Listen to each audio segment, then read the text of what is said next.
पूर्वी गडाला सर्व बाजूनी तटबंदी होती.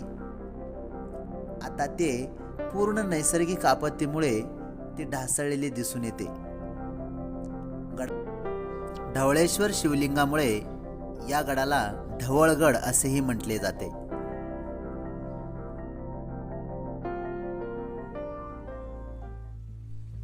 गडावर मंदिराच्या समोर तुम्हाला पाण्याची टाकी दिसून येईल.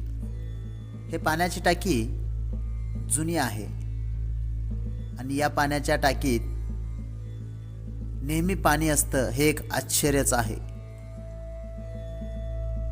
या मंदिरातील जे शिवलिंग आहे ते यादवकालीन असून त्या शिवलिंगाची मनोभावे पूजा केली जाते.